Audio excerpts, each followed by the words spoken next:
Hello, everyone, and welcome to the Sports Report, live on the National Sports Network on Spreaker.com. This is your host, Anthony Rifenburg, and I'd like to welcome everyone to the first edition of the show. We've got lots to talk about here today. The ending of the NBA offseason is near. College football is around the corner, and MLB is down to the stretch, but we're going to start with college football here today, and I've got myself one of the best in the business in our college football analyst here with Chris Sylvester on the phone, and we're going to talk a little bit about college football, and I'm going to get right to it, Chris. I have in front of me here in the studios the most recent Sports Illustrated magazine, and they came out with their top 25. I know the actual polling came out with their top 25 as well. I want to get your take, Chris.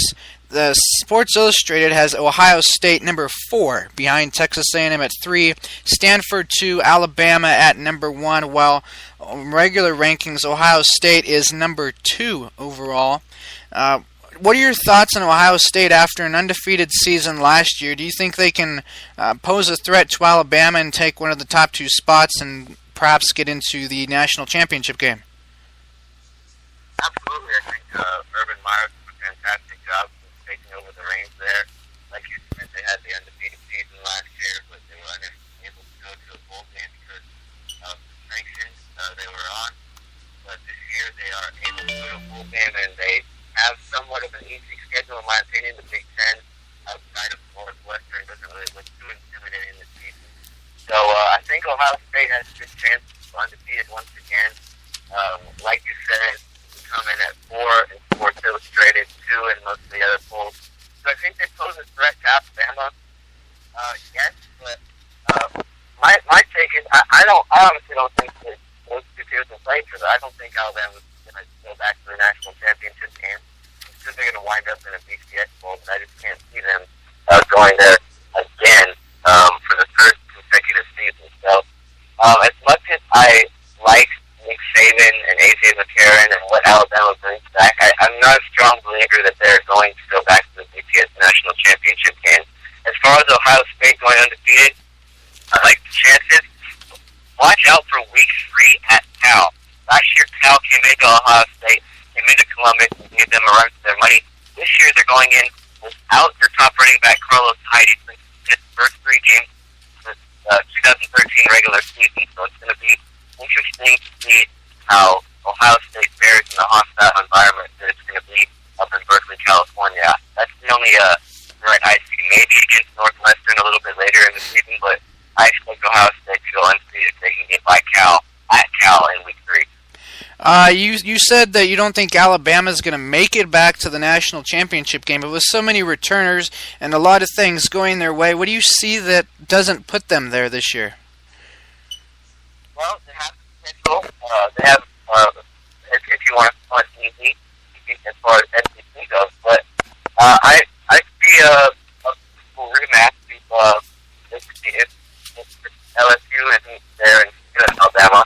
If Alabama can finish better than LSU in the SEC West, I think that Alabama and Georgia meet up again. I like Georgia. I like Georgia to win the SEC. And I like Georgia to go to the national championship game. I like what Aaron Murray's doing over there. It's going to be a change. It's going to be A.J. McCarron senior year too. But after what happened to Georgia in last year's SEC championship, I really think they're going to get fired up this year. They bring back on the defense. I like the running backs they have. I like the receivers they have. Just like everything about Georgia's ball club this year. And I really think they're going to make a statement week 1 when they go into number Clemson and win that game by a couple of touchdowns. So, I like Georgia as far as the SEC goes this year, and I think they're going to knock off Alabama, and they're going to get to the national championship game. With all these preseason rankings, Alabama is ahead of Georgia. They're obviously number 1 in just about every single poll. What has Georgia beating Alabama in your eyes that not everyone else is seeing? Because from what I've seen, what I've heard online, you are actually the first person I've talked to that is saying Georgia beating Alabama. They're a little bit better in the SEC. What's your take on it? I mean, what makes Georgia better than Alabama? I don't know if it's necessarily that they're that much better than Alabama, because there's not too many teams that are much better than Alabama. But, I think last year when A&M and into Tuscaloosa and beat them, I think their defense is a little bit exposed. Now, do I think Alabama's going to lose again to A&M at College Station this year? I don't. Because, first of all, you might not have Johnny Manziel playing. And second of all, I think people are going to start figuring out A&M's offense a little bit this year. But to get back to the subject at hand, I think last year, the loss that drove the whole thing, the caught pass from the 5 yard line or 5 yards away, beating Alabama, all of that, plus the extremely tough schedule that we're just going to play this year, plus Aaron Murray possibly being a Heisman candidate. I just think that everything is gelled together for Georgia this year. And I just feel that if those two meet up again in the SEC championship game, I think Georgia's going to have the upper hand. I mean, it's basically a home game for Georgia because they play that game in Atlanta. So true. I just really like Georgia if those two meet up again in the SEC championship. You touched on Texas A&M and Johnny Manziel. That's going to lead us right into our next topic, which has been in the headlines for quite a while now. I have my opinion on it. I'm going to get yours. What do you think should happen to Johnny Manziel, and do you believe some of the accusations that have been made against him? My opinion has vastly changed with Johnny Manziel in the past 9 months or so. I was a huge fan of his play on the football field last season. I was very happy that he won the Heisman Award. I mean, he's just really fun to watch. And I love the whole Johnny football thing. I was watching it. I was going to, root for Texas A&M to possibly win a national championship. But, he's had so many off issues, and he's entering his redshirt sophomore season. I just think it's really irresponsible. He just really doesn't know how to handle himself. And that's the Heisman committee is going to think twice next time they think about selecting a freshman to win the Heisman. Getting back, as far as the autograph signings go, I totally buy it. I totally believe the accusations against him, and I believe he should be suspended. I mean, you saw what happened at Ohio State when Terrell Pryor and other Ohio State Buckeyes traded memorabilia for tattoos, and Jim Tressel got caught up in that whole thing. They got, a couple of years old man, and Terrell Pryor played another college football game again. Jim Tressel was out at Ohio State. So, I'm a big believer that he should consider that not playing at all this season, or at least getting suspended for a few seasons. Let that decide itself. But I certainly think that, they shouldn't just give him a slap on the wrist. I think the NCAA needs to come down harder than Manziel.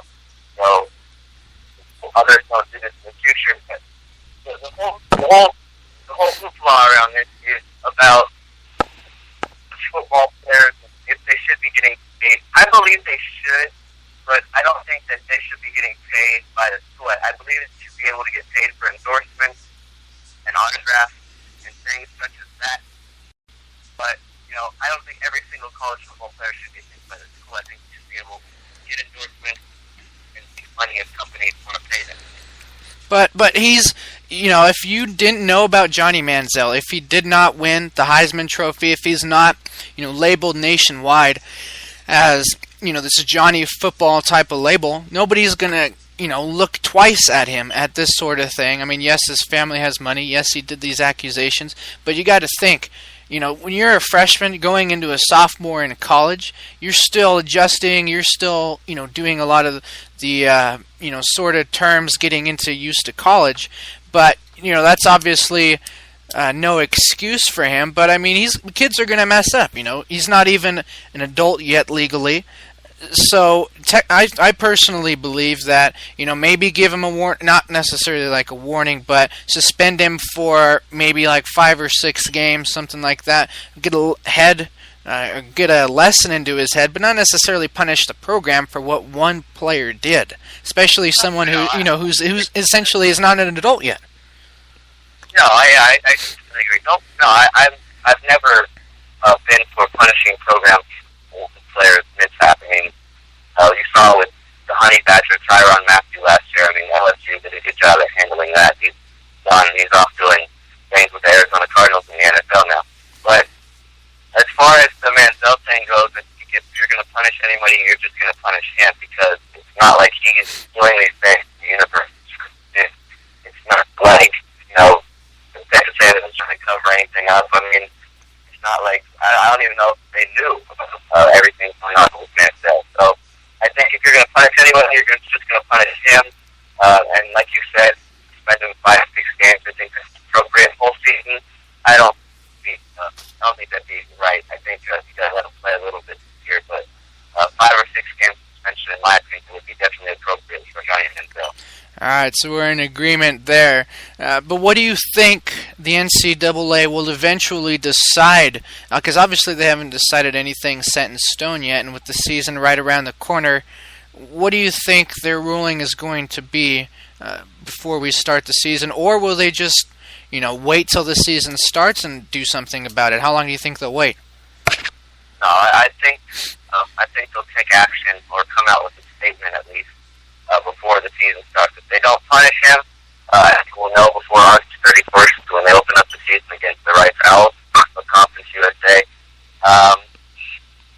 But I do think he deserves the punishment. I do think he'll be one. How it'll be, I don't know. But I really think that the NCAA really usually doesn't deal with, 15-on-1 fair and suspending him. I mean, unless there's fire or something along those lines. The NCAA usually just deals with, punishing a whole team. But this isn't a situation where you're going to punish a football program. This is a situation where you're focusing on one guy and what his punishment should be. So I think the NCAA, I'm sure, is asking about it every single day, and they're trying to find out more information to see if all this stuff is true. If they hear enough information to prove Johnny Manziel guilty of these accusations, then they're not going to do anything about it, because that would just not be right. So if they can find enough information, I'm sure he'll be suspended before the opener against Rice. But if not, then Johnny Manziel is down the football field come August 31st. Yeah, well, that's true. I mean, we don't know if they even have enough evidence, concrete, anything outside of circumstantial, to even be able to do anything against him at this point. So I guess we'll have to keep an eye there. Going on to our next topic real quick, we're going to go on to teams to watch and conferences to watch now. In your mind, Chris, what is the most underrated conference that you know of coming into this college football season, with a lot of teams that'll surprise you, that'll beat up on some of the other big name teams, do you think? Well, outside of the Power 6 conferences, I look at 2 conferences. I look at Conference USA and the American Athletic Conference. Obviously, the Big East expanding, limited to basketball only, and teams like Louisville and Syracuse are moving either to the American Athletic Conference or the ACC, the Athletic Coastal Conference. But I like them a lot. I like Teddy Bridgewater. I like how they bring in Michael Dyer from the 2011 Auburn National Championship. He won the most players from that game. So I like what Bill's doing a lot. I like that conference. You bring in Houston, who 2 years off of a one-off season with Case Keenum, SMU. It's starting to build up. Gilbert, the Texas quarterback, he's next. I like a lot the AAC brings to the table. I think that Louisville is a legit threat to get to the BCS pool at the national championship game. I think Teddy Bridge is my pick certainly right now to win the Heisman. He's somewhat of an underrated guy, you can say. And I just like the teams in that conference. USF, UCF, they bring a lot to the table. And so that's a conference that you should look out for this year. And as far as the Conference USA goes, Louisiana Tech, who had a fantastic season last year, they only lost by 2 points. That was one of the most crazy in college football last year. You also have a very good team in East Carolina that brings back their starting quarterback Shane Finn and a couple of running backs in Texas to assist them. You have Tulsa, the Tulsa Golden Hurricanes. They finished just outside the top 25 at the end of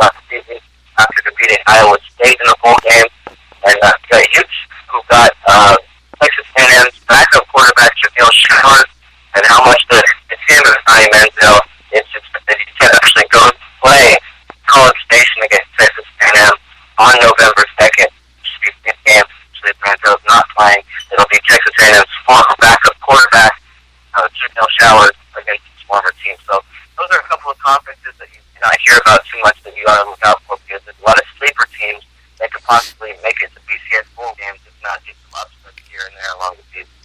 Now, continuing on the sleeper status, there's a team I can pinpoint, that I've heard of. That could be a potential sleeper in a big-name conference in the SEC East.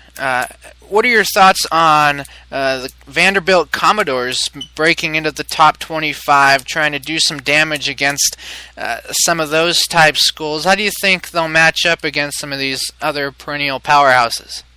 Well, they certainly, they're TCT. They're a good SEC team at that. They were a team that, battled hard against some of the top competition in the SEC last year. But, they did lose Jordan Rogers, of course, Aaron Rodgers' brother. And other than that, I like what they bring back to the table. Their conference, their conference is still somewhat. I mean, they played Georgia at home. They have to go to Texas A&M. They open up the season with an improved Ole Miss team.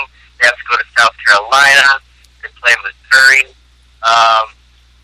It's not going to be easy for them to, get back to a 6-6 bowl game. But I like the athletes that they've brought in their latest recruiting class. But is that going to be enough? You look at their schedule. They got to win 6 games. They're going to beat Boston P, the Division I AA team. They're going to beat UMass. They're going to beat UAB. They might beat Missouri. They'll beat Kentucky. They might beat Tennessee, and they might beat Wake Forest. So there's a lot of tough games in the schedule there. So I think it's going to be awfully tough for Vanderbilt to get to the bowl game this year. The athletes that they've put in their last couple of recruiting classes, and the guys they bring back from last year, I wouldn't be surprised to see them get back to a bowl game. But as far as being a top 25 team this year, I just don't see it.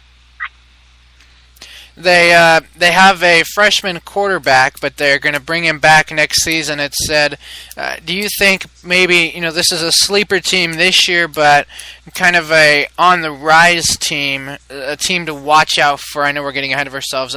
Maybe a season or two down the road, do you think this program is built for like a future type of run instead of an immediate impact?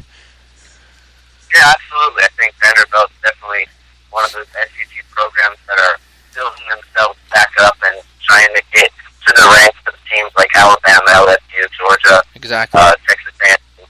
But as far as this year goes, like I said, it's going to be awfully tough for them to have success just with the murderous schedule that they have. But yeah, I agree with you. There's a young guy coming back, the quarterback of the future there, they believe, in Vanderbilt. So hopefully for the program, the Commodores, they can find that one back in the next couple of seasons. They can start to set themselves as one of the top teams in the SEC. All right, now we're going to turn our we have 2 topics left, but we're going to go to this one real quick. Oregon, they have a lot of returning players. They're obviously a very good veteran squad, but they dropped to number 5. With the departure of Chip Kelly, where do you see this Oregon program here in this season? Well, I love Oregon. I love the way Oregon plays. It's up-tempo, fun to watch, the athletes that they have, uniforms, the atmosphere. I love everything about the Oregon Ducks. And losing Chip Kelly, the offense is going to run the same way. It's really affecting them all that much. They lack a little bit of leadership with the new coach coming in. It sometimes takes a while for players to all buy in once to the new coach. But, I don't think it's going to be as big of a loss as some people think it is. Marcus Mariota was very underrated for the top freshman quarterback in college football. I think he can make a run at the Heisman potentially this year, not next year. He's got plenty of time to keep improving. So, I like that. I like Anthony Thomas. I like Kenyon Barner. I like everything about the Oregon team. I like what they bring back. I love the offense. And, they play Tennessee in the conference this year. That should be a good game. I expect them to beat that. If they can go into Stanford and win, they'll find themselves back in the Rose Bowl potentially. And, if they go undefeated, they could wind up in the national championship game. And I don't count them not to go undefeated even with a tough schedule in the well this season. I really like Oregon, and I don't think that Chip Kelly departing is really going to hurt them as much as some people think it will. I mean, like I said, it's the offensive coordinator taking over the reins. They're going to run the same offense. Not much is going to change. I mean, maybe stuff will change a little bit in the locker room, rules and stuff like that, but, I mean, I just expect the same Oregon team we've seen the last 3-4 years with Chip Kelly at the helm. I expect to see that same Oregon team this season with Marcus Mariota, Anthony Thomas, and multiple athletes. Without any injuries in this season, where do you see Oregon on the final day of the regular season? Do you think they're going to the championship game, maybe a Rose Bowl? Where do you see them at the end? I see them winning the Pac-12, and I see them back in the Rose Bowl. And time they can, beat Wisconsin a couple years ago, so I can see them winning their second Rose Bowl in the last 3 years. I mean, the offense is going to be, they lost a freak game by a field goal in overtime last year. A very good Stanford team. I think Stanford's going to be very good once again, but I don't think they're going to be as good as they were last season. And a lot of people might disagree with me on that statement just because of the fact that they bring back so much on the offensive side of the ball. But I love Oregon. I mean, Oregon, the only chance they have at slipping up is at Stanford. They're going to go undefeated the whole season until they play at Stanford. They're going to win at Virginia. They're going to beat Tennessee. They're going to beat Cal. They're going to win at Washington. They're going to beat UCLA. But November 7th is the real telltale. And if they go undefeated, they'll probably go to the national championship game unless you have a scenario where, you have a team from the SEC that's undefeated as well as maybe Louisville. I think the BCS committee would select Oregon over just because of the fact Oregon's in the Super Conference. If you were to ask me, I'd say Rose Bowl may for sure come into the season. And if that's not sure, then come in a national championship because I really believe that Oregon has a chance at that this season, and a lot of people agree with me on that. But I think they will go into Stanford, beat Stanford on November 7th, and that's where that puts them as far as the BCS standings. All right, we've got one more quick thing I want to ask you about with the rankings and all this stuff coming on out. Name me one or two teams that maybe are a little overrated that might be duds over the course of the season. Texas A&M. We've been talking about them a lot this show. I think people are going to figure out their offense. Kevin Cousins is a coach, but we saw it happen at Houston too. People started to figure out their offense in the second half of the season, and I expect that to happen this year. I don't expect that. I expect them to go 9-4. Everyone thinks the team might be headed for a BCS national championship game, possibly a BCS bowl, another appearance in the Sugar Bowl. Who knows? I don't expect Texas A&M to be that great. I expect them to lose 3 to 4 games. I expect people to figure out Johnny Manziel. He's going to have a sophomore slump, depending how much he plays. And that's the big question mark right now. That's the big thing Texas A&M. Without Johnny Manziel, though, I expect them to lose 3 to 4 games of the year. I expect them to, maybe stick to the top 25. If they are, it's going to be, back around 17, 18. So I don't expect Texas A&M to do much this year. They're going to win their games. They're going to be fun to watch as Manziel plays. But, they're going to lose to Alabama. They're going to lose to LSU. And they're going to find a way to lose a couple more other games so that any non-conference sleeper games or whether that's just games in the conferences they're going to slip up on. I just don't expect Texas A&M to have that great of a season this year.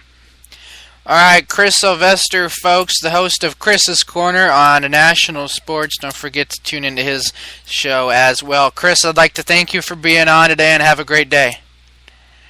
You too, and thanks for me. All right, well, that's going to be it for college football. We're going to take a quick break, but when we come back, folks, the NBA offseason is wrapping up, and we've got Cameron Sadeki to tell you all about it right after this on the other side of the break as you're listening to the Sports Report on the National Sports Broadcasting Network.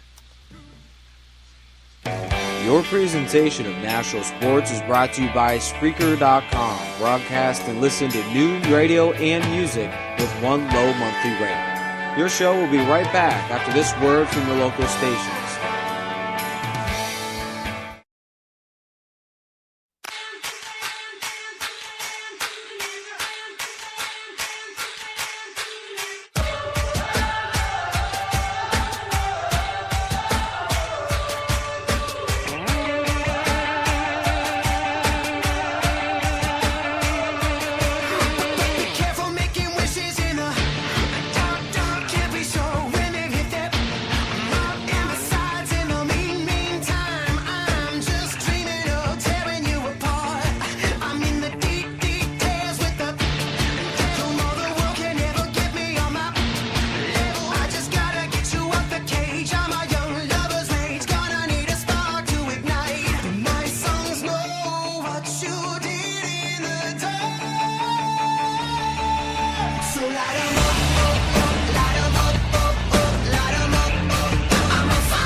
My songs know what you did in the dark.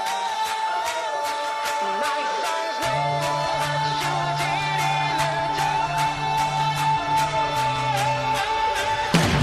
So light 'em up, light 'em up, light 'em up. I'm on fire. So light 'em up, light 'em up, light 'em up. I'm on fire.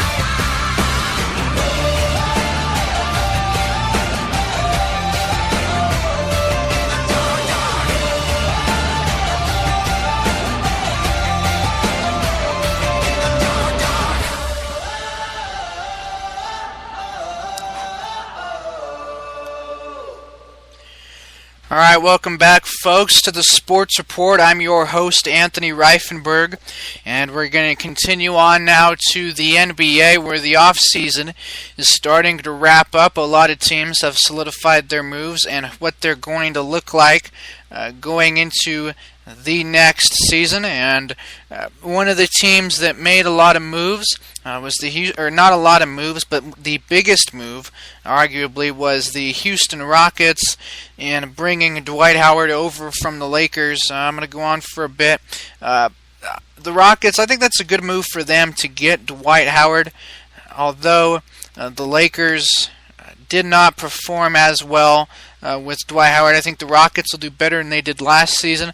I think they'll probably get a 5 or 6 seed in the playoffs, but going deep into the summer, I just don't see it happening with the Rockets, especially with a lot of other teams that are going to be out there chomping at the bit to get something going. And one of those teams, I think, will be the Lakers. I think they'll win more games than they did last year. I think they'll be a 45-50 win team on the season. If they can stay healthy, they're still a good team. You've got Steve Nash, you've got Kobe Bryant, you've got a little bit of questions at your starting small forward position, but other than that, you've got Pau Gasol and Chris Kaman down low. This is still a team to make a lot of headway, and you've got Mike D'Antoni with a team that's probably a little bit better fit to suit his style of play, and more so now than what happened this past season. But I think the big thing, if they can stay healthy, it will be good. And another thing to talk about, the 76ers. They got an assistant coach of Greg Popovich's to be on bench on the sideline as their new head coach. And, Greg Popovich, obviously a mastermind there. That'll be interesting to see. A lot of people don't expect the 76ers to do quite a bit, but with maybe a coach that's been on Popovich's staff for over 10 years, it may, make a little bit more headway in Philadelphia. You never know. But to talk a little bit more about the offseason in general, we've got Cameron Sadeki on the line. Cameron, good to have you. Thanks for joining us today. Thanks for letting me on. All right, so let's get started. I brushed on it just a few moments ago. The Rockets and the Lakers intertwining their offseason with one name, Dwight Howard. Where do you see the Rockets going forward with Dwight Howard on the starting lineup, and how well do you think they'll be in this upcoming season? I think you were right about 5th or 6th seed. They still are a little inexperienced, and they don't have the best bench. One of the best benches in the NBA, so I would agree with you there. Dwight Howard's going to fit well because it's a high-tempo offense, and he really does well off the pick and roll, so Dwight Howard will have a lot of success. He's got Kevin McHale and Akeem Olajuwon to enhance his skills. He still has some fundamentals that he needs to work on, but the sky's the limit for Howard. Kareem Abdul-Jabbar made that idiotic statement when he said that Dwight Howard's potential and shelf life is completely done, which is absolutely uncalled for. And Shaq saying, "Oh, you're going to Houston. That's a small town." Actually, Houston is the 4th largest city in America. So, look, Dwight's going to have a lot of success. He's going to have a lot of success. And I worry about the point guard position with the Beverly, Lynn factor there. I don't know who's going to start. Patrick Beverly has a real legitimate shot to start for the Rockets. It'll be very interesting to see how that goes throughout the season and into the playoffs. So the Rockets, they're going to look really good.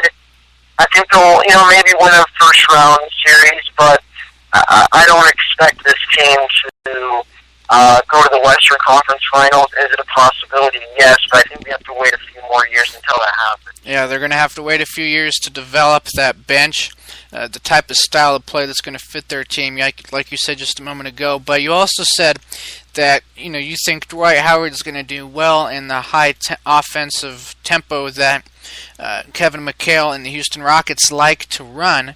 But Mike D'Antoni brought that same type of offense, I guess you could say, the run and gun stuff with the Lakers this past year. I know they couldn't run it as much, being a little bit older and aging. Steve Nash, you had a bunch of injuries. You had Pau Gasol to get up and down the floor, as well as Kobe Bryant.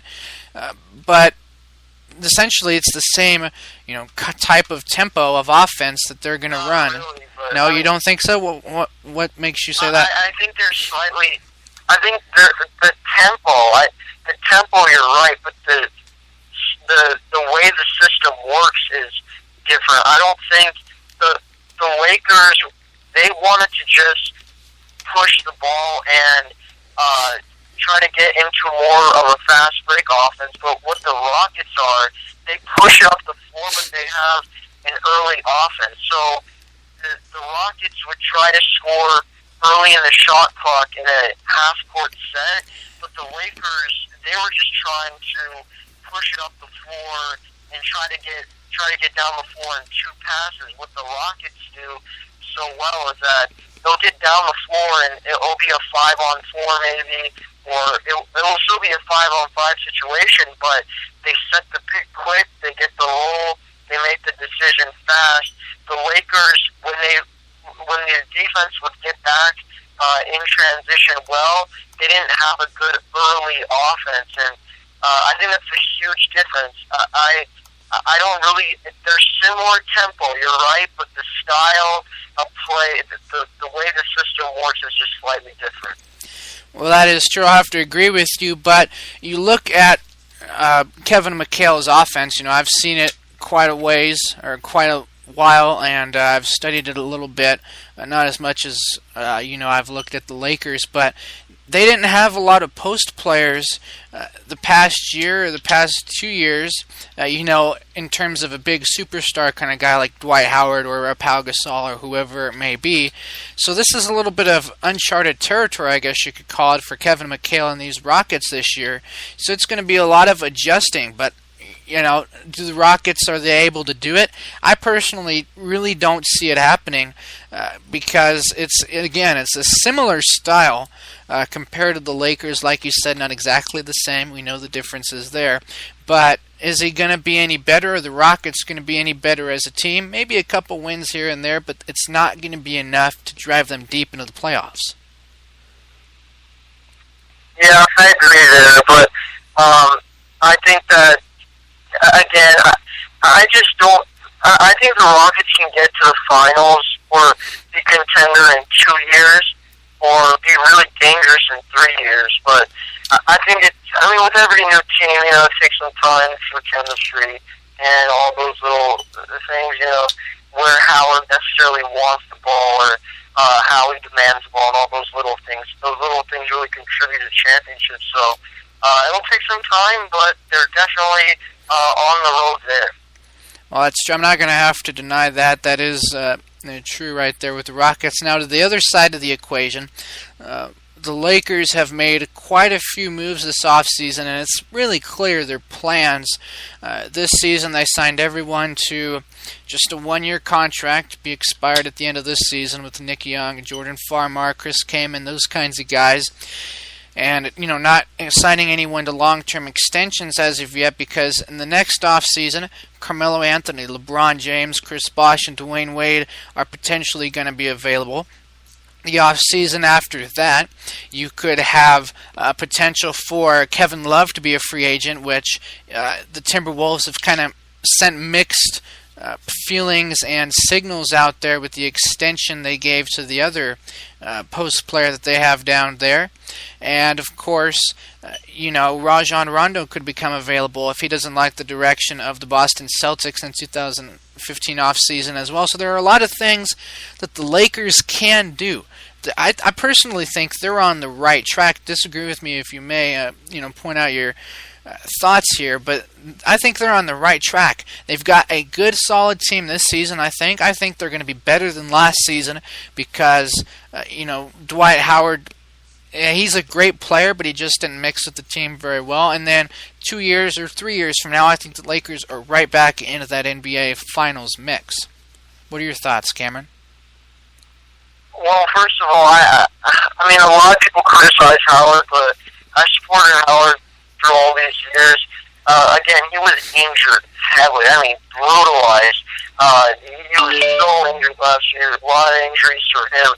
I only see the Lakers really registering 35 wins. I really? just don't. Okay, Nick Young is great. Kobe is great. Nash is great. I don't know if they can score a lot, though, consistently with that group. Well, I don't know if they can get into the 110, 115, but really quick, they will score, 95 to 100 a night, but I don't know if they can stop anybody. They're a real defensive liability. Kaman was horrible in Dallas. He was really inefficient. The only really solid years for Kaman were with the Clippers. Gasol's trying to break down. Kobe's father time is trying to creep up his back. Nash can't play any defense worth a lick. We've known that throughout his whole career. So, again, and on the bench, I don't know if I can trust them to come through and replicate the starters' production or even close to that. So I don't know if they can get to the playoffs. I don't think they will, because yes, they'll score 95 to 100 points a night, but they're going to give up 110 to 115 because their defensive principles and their defense is really lackluster, including their transition defense. It's really not up to the standard to make the playoffs or even have a deep run. Well, yeah, we all know the stories. Mike D'Antoni sometimes not even practicing defense in his practices. But, I mean, if you look at the skill level of some of these players, and you look at their schedule, I think they're going to get 45 to 50 wins, perhaps. I think they'll be bottom of the totem pole in the conference standings in terms of the playoff picture. I think they will put up a fight against a lot of bigger teams because, they are who they are. I mean, Kobe Bryant, yes, he's going to score points, but he is Kobe Bryant. He's going to get it done on defense when it matters, and they're going to find a way to get it done. That's the thing that, I think one of the things that separates good players from great players and great players from superstars is, yes, you have the skills, but in every way, you find a way to get it done. That's true, but there's also father time, and that's happened with every single superstar. Michael Jordan played horribly in Washington. Charles Barkley struggled in Houston. Look, just because you're a great player, there's going to be a time where you just can't put up the performances that you could do in the past. So I think father time has caught up to Kobe Bryant as well as Steve Nash. So if you're just asking from my perspective, I only think 35 wins. But if you look at Kobe Bryant and Steve Nash last season, they were older in the age last year as well. What's the difference? I mean, sure, it's 300 days for a year from last year to this year is the difference. But if you look at the players, Steve Nash was almost 40 years old, and he still contributed last year when he was healthy. If you look at the numbers, they're top 5, top 6 in his career. You look at Kobe Bryant; he carried the team. He averaged more points than he did sometimes when he was younger. He averaged almost 30 points a game during some stretches of the season. That's because they didn't have Kobe Bryant for the playoffs, if you remember. That's true, but he would have still been. They would still have not won that series because Kobe had to guard the best guy and try to carry that load offensively, and that's too much at this age. Look, he's been playing since he came out of high school. He didn't even go 1 year of college, so that's a lot of mileage. I mean, he's great. Okay, I get that. I just disagree. Let's move on because I don't think we'll ever agree on this. All right, that sounds good. We'll move on to another move. We'll look at the Milwaukee Bucks here. They've made some changes. They got rid of Brandon Jennings, who signed with the Detroit Pistons.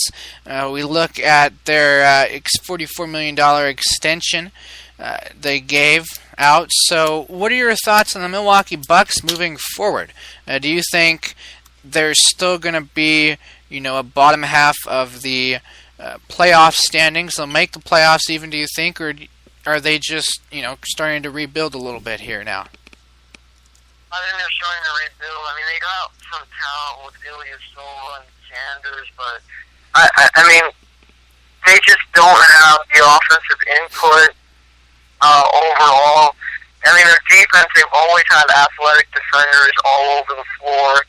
So, I mean, I don't know. The Bucks, they're not going to make the playoffs.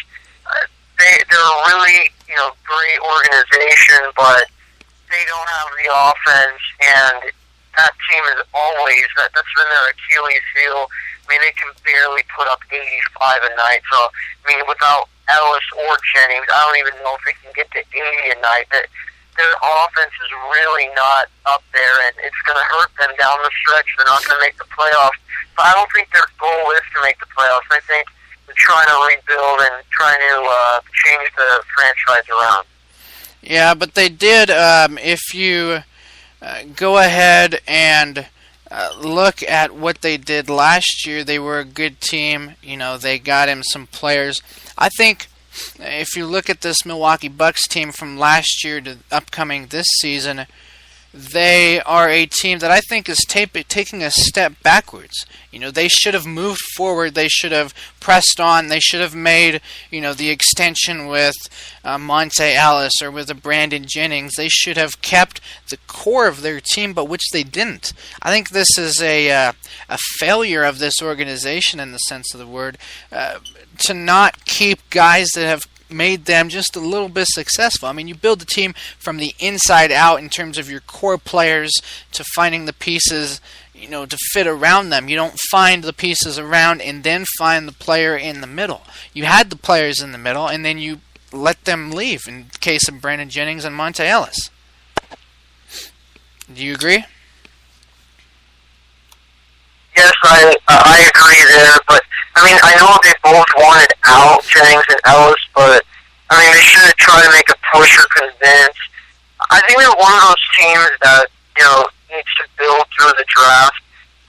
It's not a really great free agency destination right now, so I think they just got to build through the draft. They got Ilya Sullivan, they got Sanders, who they can build off of. I mean, Ilya Sullivan is one of the more underrated players in the NBA. I just think this team's got a little bit of a while until they become a playoff team. Yeah, we're going to have to agree with you there. Now we're going to move on to another team out east. Brett Brown, the new head coach of the Philadelphia 76ers, coming over from Greg Popovich's staff for, over 10 years. What do you think of this move? Do you think, we all know Philadelphia's taking a step back here this season as well. They are not, going to make the playoffs in my mind, but they've made some moves to kind of rebuild. They have got a good coach. What do you think the difference Brett Bowen will make on this team?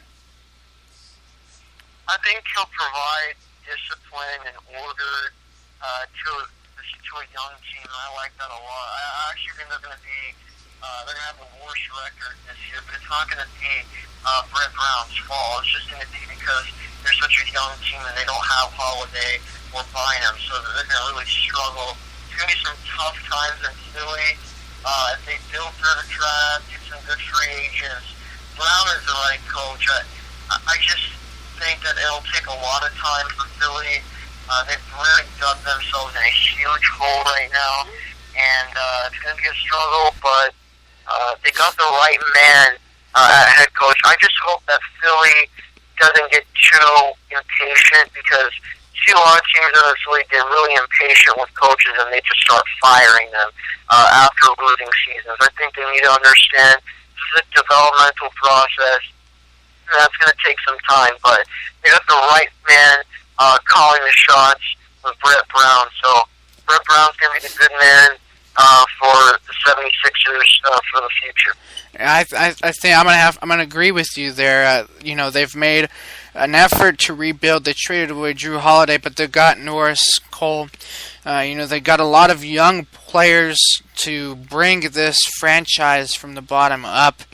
Within the next couple of years. They obviously have faith in Brett Brown because they signed him immediately to a 4-year contract.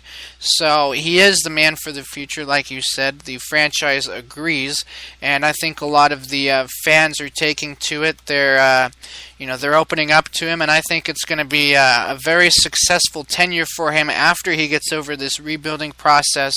But I think the main thing right now is when they looked at who to hire, they looked at Brett Brown, they saw him under Greg Popovich, they saw that staff's ability to develop players. And I think that's the main thing Brett Brown is here for right now, is to develop the young guys, get them in a position to where 2 or 3 years down the road they can get someone else and make a push for postseason run. Do they make it right now? I don't think so. I'm going to have to agree with you.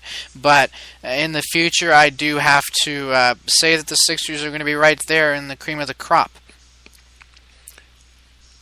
As we're going to go ahead and... Oh, go ahead, Cameron. No, I was just going to say yes, I agree with what you said. All right, another thing, we're going to go to the injury bug here that has plagued the Chicago Bulls and Derrick Rose throughout the past season or so. The Chicago Bulls are going to make a push, I think, this season if they can get Derrick Rose back. If he's going to will himself to play. Do you think the decision by Derrick Rose to sit out last year was a good or bad one? And where do you see the Bulls this upcoming season after their offseason? I think it's a good decision because you gotta, realize that career over time comes first, and you can't. You can't. The torn ACL is one of the toughest injuries to come back from, and that's a real big gamble if you're going to play unhealthy with a torn ACL. I'm proud of Rose for getting out. Now, for Chicago, I think they could make a long run. I still don't think they're better than Miami or Indiana. No, I don't think so. I just don't. I don't see the role players fitting in well, necessarily for Chicago as well as Indiana and Miami. And again, I think in the fourth quarters of games, their offense starts to become a one-man show or sometimes a two-man show with Luol Deng. And when you play against these complex defenses like Indiana and Miami, and they're able to key in on one or two guys, you're going to really struggle in the fourth quarters of playoff games. And I think that's what's going to happen. The Bulls, they're going to make a tough run. They're one of the guttiest, toughest, they've got the toughest competitors in this league. But again, in the fourth quarter of the games, when it becomes a one or two-man show, the defense is keying. Those great defenses like Indiana and Miami, it's going to be a struggle, and they're not going to be able to get to the NBA Finals. Yeah, I'm agree with you. They, they're built to be a good team, but they're not built to be one of those great teams, to beat those teams like Miami and, some of those other top competitors. They do have a couple players that can get it done. They just don't have the role players. They don't have the depth in general to be able to compete on a mass scale and win in the postseason. I think they'll make it into the playoffs as probably a 4 seed. You've got Indiana, you've got Miami ahead of them. I think Brooklyn's going to make a push again, and I think New York will be there. That'll be your top 4. I think Chicago will be the 5 seed. In this tough Eastern Conference that keeps getting tougher. Are you going to agree with me? Do you think that you can see the Bulls as a 5 seed, or do you think maybe they're a little bit higher and with someone else maybe falling off the table during the regular season? No, I think that's pretty good to leave this team at that spot. Chicago, again, I think Rose, he's going to have to adjust to, the first 25 games. He still has to adjust, and people got to factor that in, too. So I think the 5th seed is really good. It's a really good spot. Again, I still think they're a tough team. I still think they've got a shot for the Eastern Conference Finals. I really do. But I don't know if they can beat Indiana and Miami 2 series in a row. That's a real struggle for any team in this league to do. I think, personally, this is just what I think. Indiana or Miami, those are the only 2 teams. Those are, at the end of the day, I think it's either.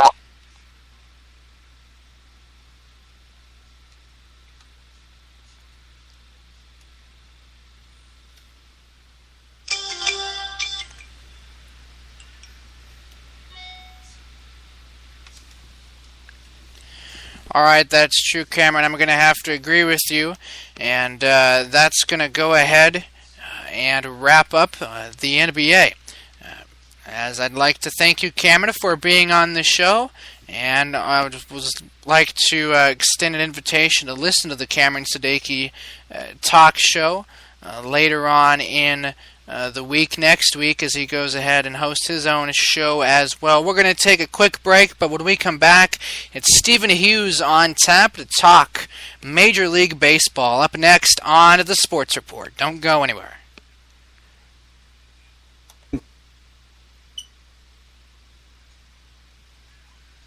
Contact National Sports in a number of ways through Instagram, Facebook, and Twitter with the label National Sports. We love to have you guys a part of our show and can easily join us also through text or call. You're listening to the National Sports radio station on Spreaker.com.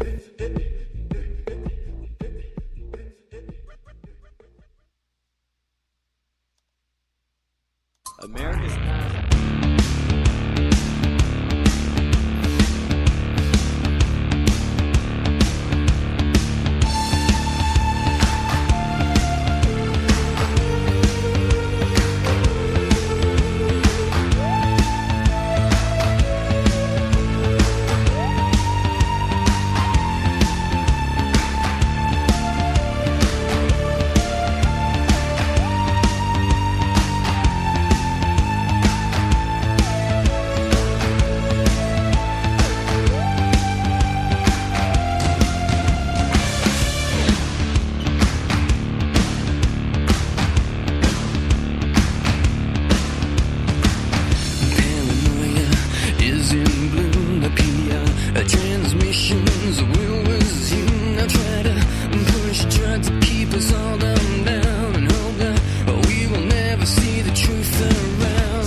You can contact National Sports in a number of ways through Instagram, Facebook, and Twitter with the label National Sports. We love to have you guys a part of our show and can easily join us also through text or call.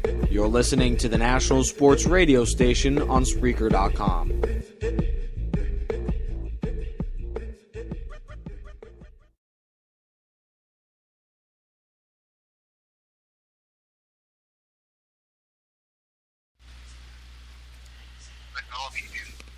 All right, everyone, and welcome back to the Sports Report. Again, I'm Anthony Rifenburg, bringing you your sports coverage as always, and we are going to end this show by breaking down the Major League Baseball stretch run. We've got a lot of teams involved, and this is going to be a very interesting fall and a very interesting October as well. And on the phone lines with us to talk about it, we've got Stephen Hughes. Stephen, I'd like to thank you for being on the show today. No problem. All right, so we're going to get right into this. We're going to start with the American League, and we're going to start at the top of the divisions with the American League East. We're going to go ahead and break it down for the folks listening.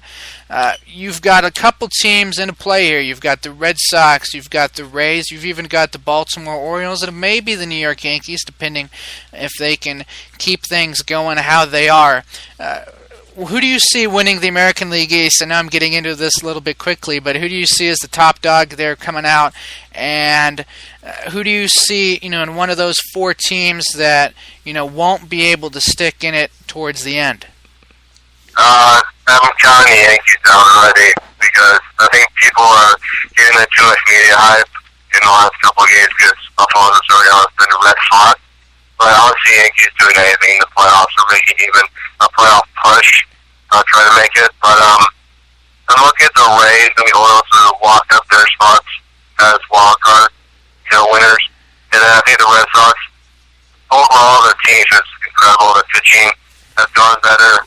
It's more consistent now rather than last year where it was just sketchy the entire time. And then their hitting is amazing. Mike Napoli has been a key addition to the team.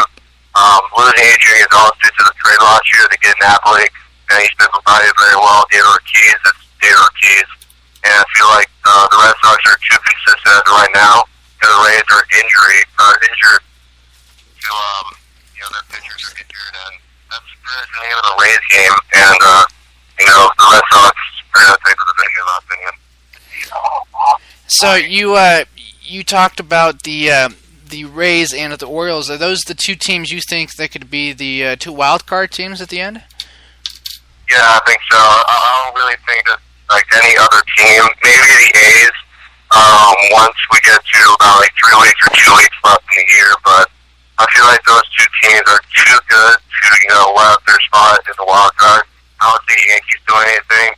I see the Yankees, the Indians in the AL Central go down, and the Indians had an opportunity to possibly take over the AL Central lead against the Tigers, but they had a series against the Tigers at Progressive Field, and they just couldn't capitalize on it. And they lost themselves. They lost their spot, in my opinion. So it's just those two teams that are going to be the wild card winners heading into the first week of October. Yeah, I'm going to agree with you. The Red Sox, they've commanded the division for a majority of the season. They've been in a great shape. They've remained healthy for a majority of the season, and that's always a plus. Do you think that there's any chance that they pull off, dropping the division to maybe Tampa Bay or Baltimore, kind of like they did a couple of years ago when they had all the hype and they were up by over 10 games going into the final month of the season?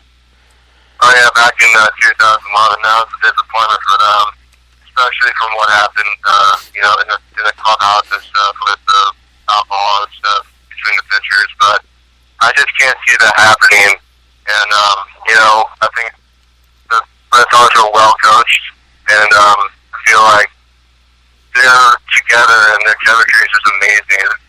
It's weird that they only won 68 games for the entire year, and they already surpassed that.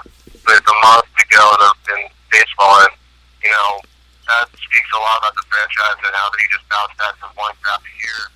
And probably in my opinion, being AL East champions, I don't see them wanting out. And like I said, the Rays are injured. with their pitching, Matt Moore. He's been out for a while. That's their all-star. And then for the Orioles, the pitching is decent. It's just the hitting that's been really helping them now with Chris Davis, Matt Jones, J.J. Hardy once in a while. But I can't see the Orioles doing anything, so that's why I say Red Sox winning the title, or the division title. Yeah, we touched on that. We're going to go to the American League Central now. You talked about the Cleveland Indians. I think, Terry Francona's done an amazing job. We both can attest to that. The Indians have gotten some key players. They've performed well this season. But, like you said, they kind of lost their shot at a wild card spot, but they're still in the hunt. There's a couple teams there in the Central that may be making some surprise pushes as well. The bite my lip, I should say, but the Royals have made a jump in the standings the past couple of weeks. They've started to pick it up, and they're only 4 or 5 games under 500 now, and they're playing some really good baseball. Any thoughts on them, or you think they're just fool's gold here towards the end? It's just a pretty much the Tigers division will lose pretty much, and I don't see them losing. Their team is just all around, kind of like the Red Sox, just really too good to, let up. Once Miguel Cabrera, who's, he's been on and off the lineup lately, mainly because of his injury, but I feel like, he just keeps getting better even after he gets injured. The lineup is looking great. They made a key addition to the lineup and getting Jose Iglesias to replace John Peralta after he got suspended due to biogenesis. And then the pitching, Max Scherzer, Cy Young winner from the American League, in my opinion. And then Justin Verlander, he's doing good. He's still Justin Verlander, but, he hasn't had a lot of offensive support like he did last year. So it's, like I said, the Tigers division will lose, and I don't see the Indians and the Royals doing anything to really even start a scare for the Tigers if they're trying to climb up the division leaderboard. Yeah, that's true. I'm going to agree with you again. The Tigers have really solidified themselves to be that division winner. It is their division to lose here in the last month or so of the season here as we wind down towards the end. But the American League West, that's a division that could be up for grabs. The A's and the Rangers, they battled for it last season. It seems like they're in another dogfight this season. And with Billy Beane playing the Moneyball card as he, has been the past couple of years, I'm going to voice my opinion right now real quick. I don't really see the A's doing anything. I mean, you look at every team that has been into the World Series or been a huge contender, they've had at least a big-name hitter and a big-name pitcher. The A's don't have either. They are just a bunch of, average guys that are putting together good seasons, and, they're getting the job done, but it's not going to be enough to win the World Series or even go deep into the playoffs. And we saw that last year against the Yankees team. They got swept to the Tigers.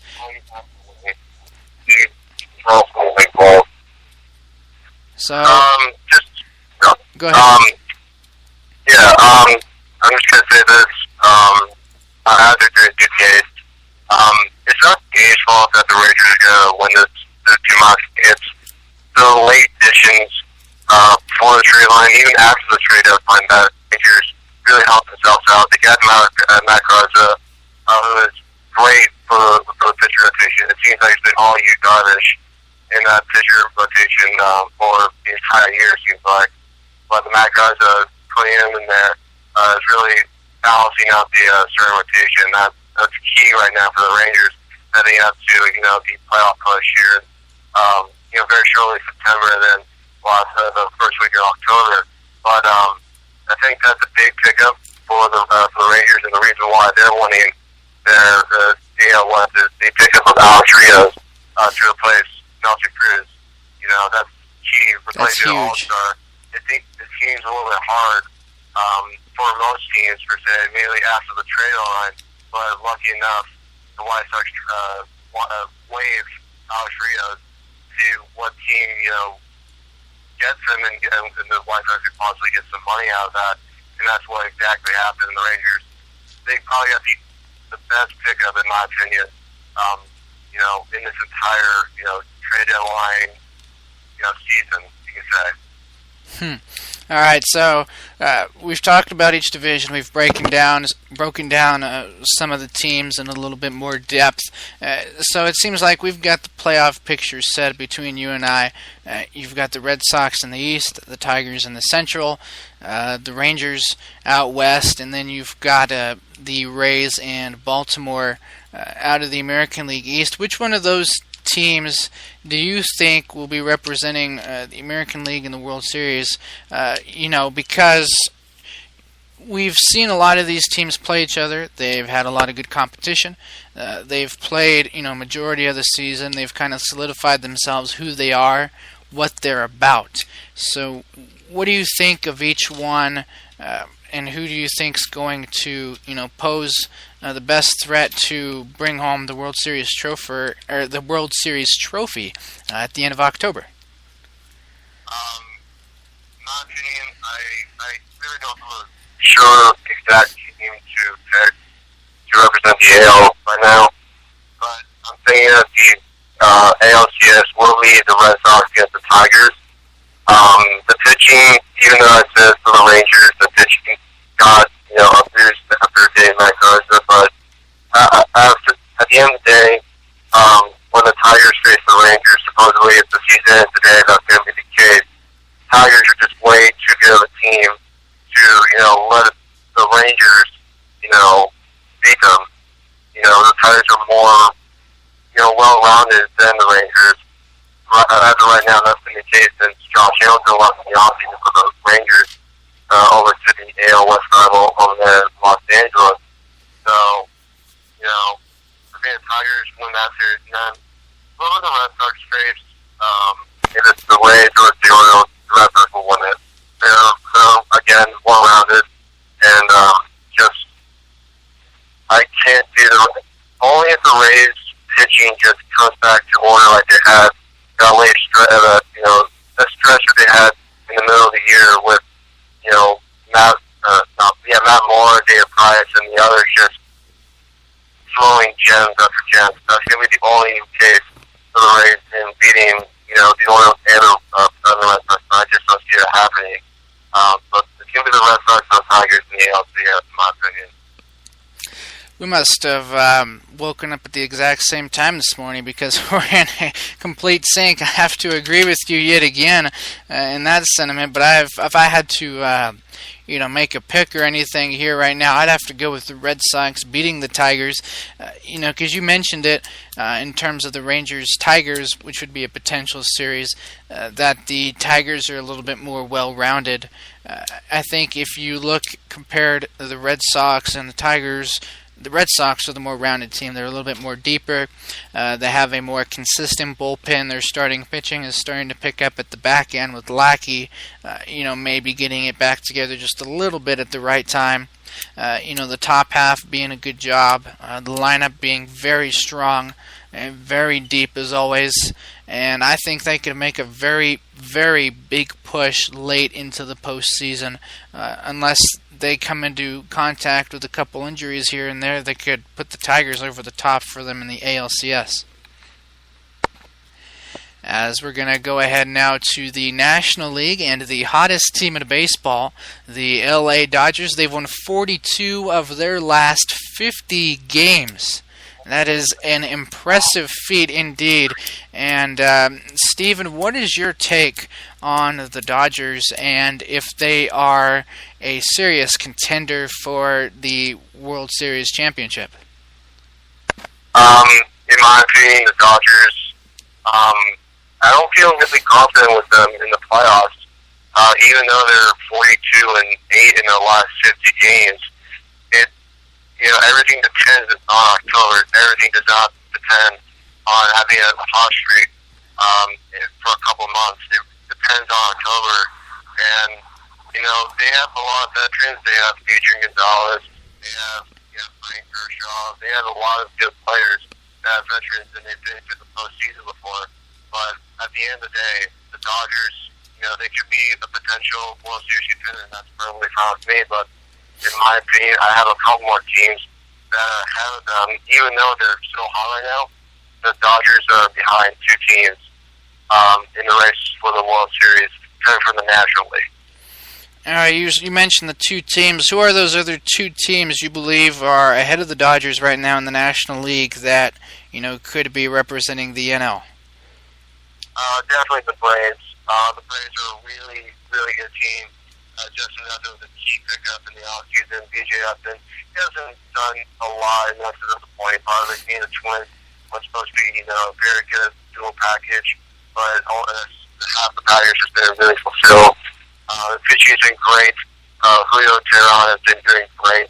Unfortunately, Tim Hudson is out for the rest of the year. He's a key veteran leader. He's been wanting to go to the World Series, and I guess they have to agree with him that he's going to miss out on a team that has World Series potential in them, and I have to agree with them. They do have World Series potential. They have a great team. They have one of the best hitters in the league, and Chris Johnson with around like a 330 batting average. But I can't see this team not making the World Series. I think that they're the favorites right now, and I feel like they've been dying for a World Series. It's been more than 10 years, and I feel like they're more than ready to get that title for the first time in this 21st century. All right, and do you see the Braves winning the National League East? And we know that the Braves are going to win that division. That's a division that has been so-so at the bottom half. But the Nationals, they were supposed to be a good team this season. Supposed to be is the key word. They're hovering under 500. What happened to them, and is it possible for them to make a little bit of a scare? I know they're not going to make the playoffs, but is there a chance for them to make a little bit of a scare in that second wild card spot potentially? I'm just going to make this division nice and short. The Braves are winning it. The Nationals have no chance. It's unfortunate that they caught the injury bug this year, pretty big. They had a lot of players out on the DL for a very long time, and the Nationals do not belong in any scare, any possibility of getting a wild card spot. It's going to be the Braves out of the NL East. That's going to the playoffs. Great minds think alike. All right, now to the National League Central. You got the Reds, and you have the Cardinals. Take your pick between the two of them if you had to right now between Cincinnati and St. Louis. Well, you have to also remember Pittsburgh Pirates. The Reds are out of it, in my opinion. The Reds are starting to get a little tired. They're starting to get a little bit inconsistent now, and I can't see at the end of the day trying to knock off the Cardinals, who are seeming to, they're seemingly getting better as the year goes on. And then the Pirates, people are wondering if they're going to have a second half spill like they had the last two seasons after having a pretty good first half. And I feel like the Pirates will, make a scare for the Cardinals a lot. It's going to be very tight. It's going to be like the AL West. Like last year, those two teams are going to really battle out. They're going to be flip-flopping 1 and 2 for the last couple of weeks of the year. At the end of the day, I think it's the Cardinals. They're just way too good of a team. They're better overall than the Pirates. But the Pirates will make it as a wild card, in my opinion. They've been trying to get to the playoffs for a very long time. I feel like they do have a team that's put up caliber this year. That's true. So the Pirates, I kind of forget to mention them. They are, do you think they could win the division over the Cardinals, or do you think the Cardinals might be able to hang on? It'll just depend if the bats over there in Pittsburgh really get on fire, because if that's not the case, they might just want to settle for a wild card spot, because they need to get the bats going and be more consistent rather than be streaky through the biggest part of the year, and that's going to be September and the end of the year. All right, so we've talked about the National League now.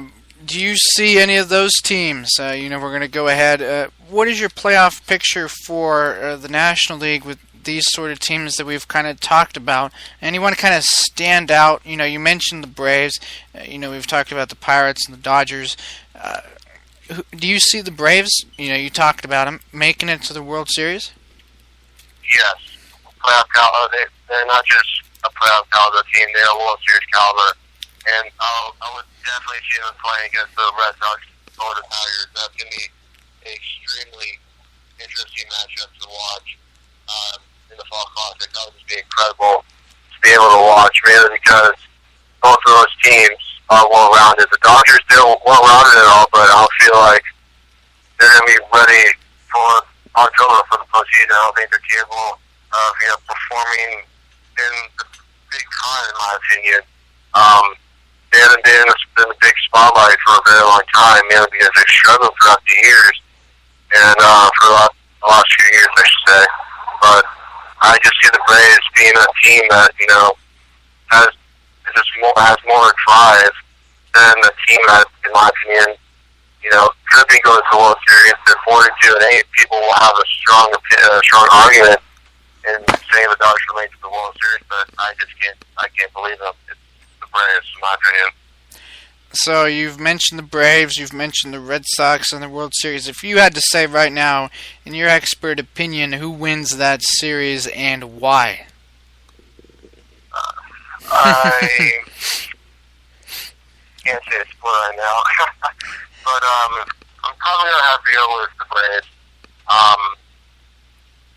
It's just that even though the Red Sox are a great team, they did lose the key future infielder Jose Iglesias to trade him to, like you said, to Detroit.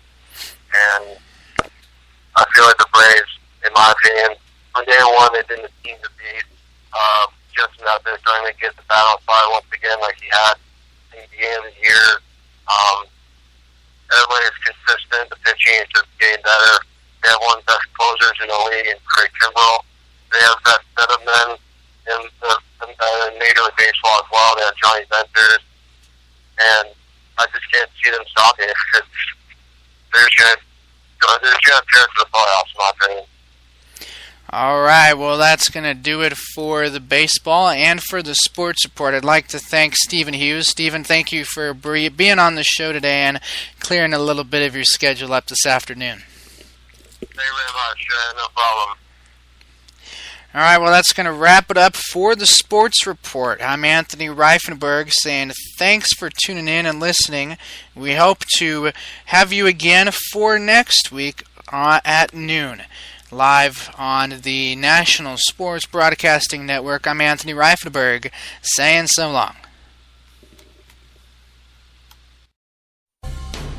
Live from Los Angeles, we thank you for listening to another presentation of the National Sports Radio Station on Spreaker.com.